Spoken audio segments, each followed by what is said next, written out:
The windshield wipers on Sarah Klein's 12-year-old sedan gave up halfway through the storm, freezing mid-swipe like a pair of exhausted arms. Rain hammered the roof so hard the car felt like a tin drum in a hurricane. She was 20 miles from the nearest town, phone battery at 4%, and her 8-year-old daughter, Mia, was asleep in the booster seat with a fever burning through her forehead.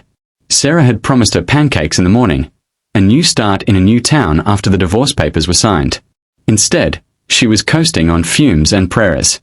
That's when the engine coughed its last breath. The car rolled to a stop on the shoulder of County Road 17, headlights cutting through sheets of water.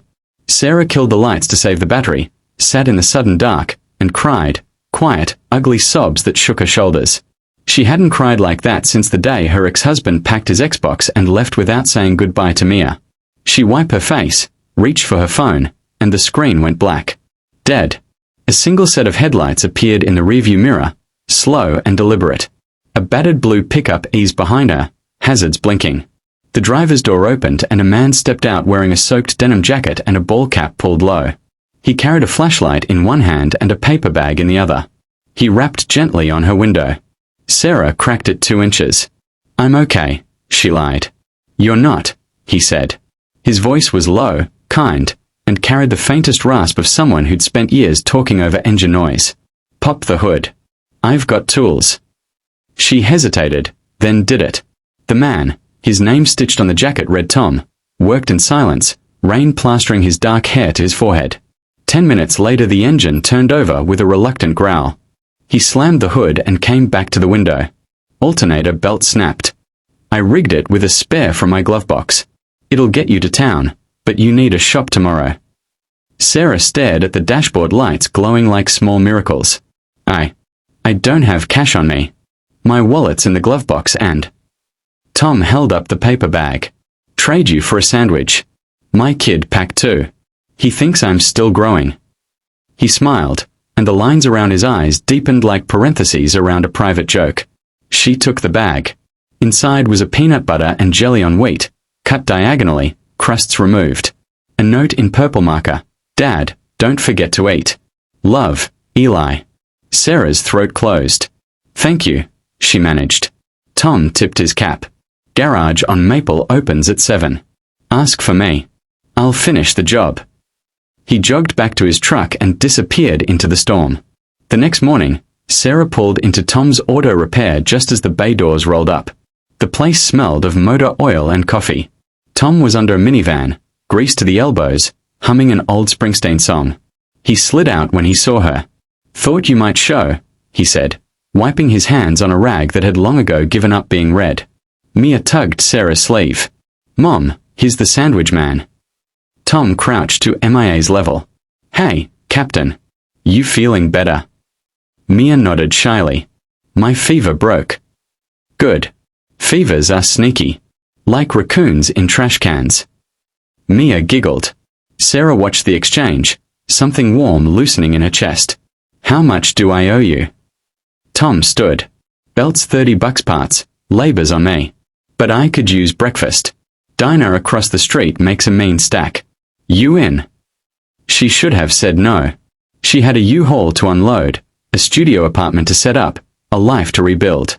Instead she heard herself say, "Pancakes sound perfect."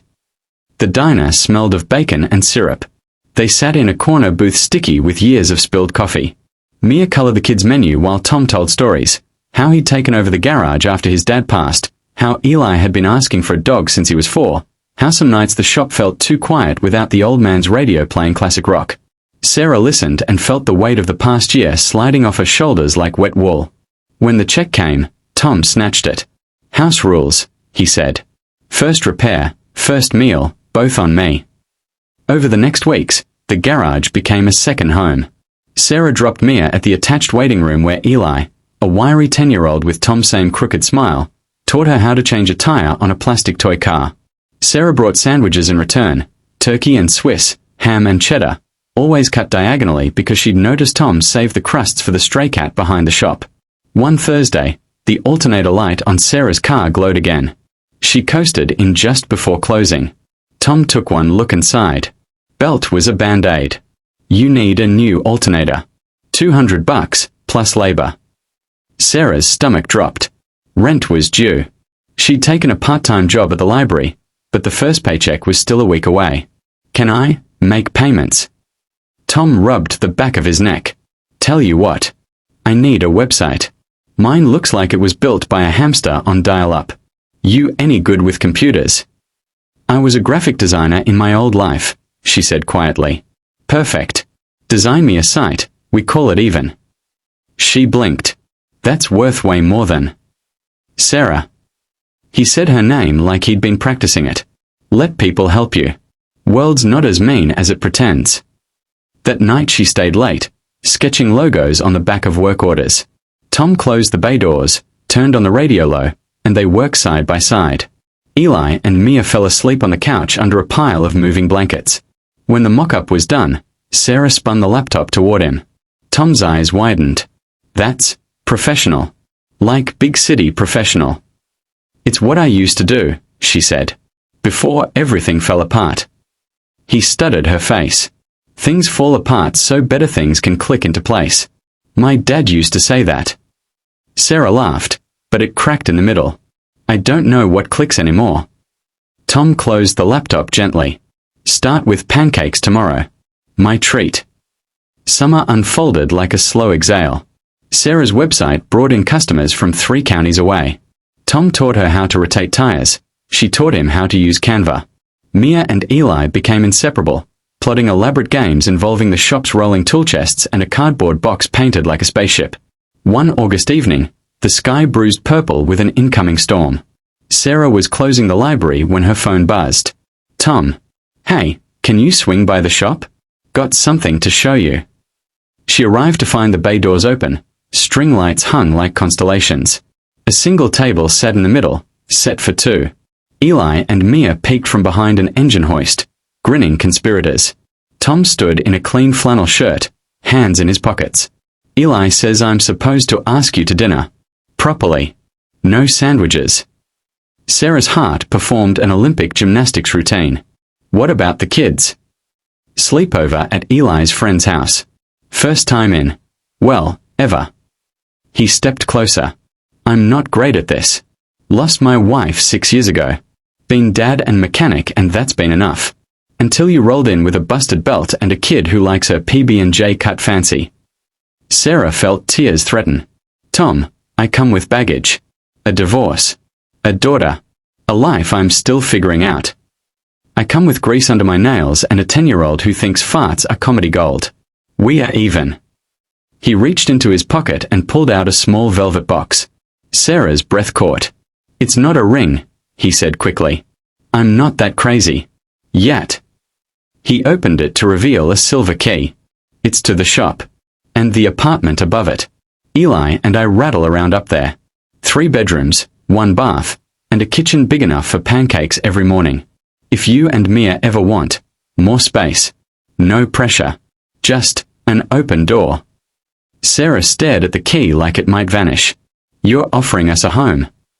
I'm offering you a place to keep becoming who you're meant to be. With us.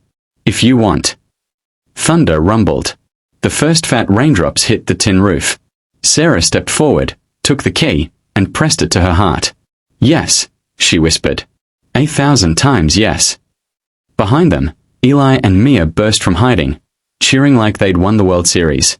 Tom laughed, the sound rich and unguarded. He pulled Sarah into a hug that smelled of motor oil and possibility. A year later, the garage had a new sign, Tom and Sarah's Auto Repair, where broken things get second chances. The website Sarah built won a local small business award. Mia started 3rd grade with a stepbrother who walked her to class every morning. And every Saturday, without fail, the 4 of them sat in the diner booth, sticky with coffee, loud with laughter, and ordered pancakes. Because sometimes the universe breaks your alternator belt in a storm just to lead you to the man who will trade it for a sandwich, and then spend the rest of his life making sure you never run on empty again.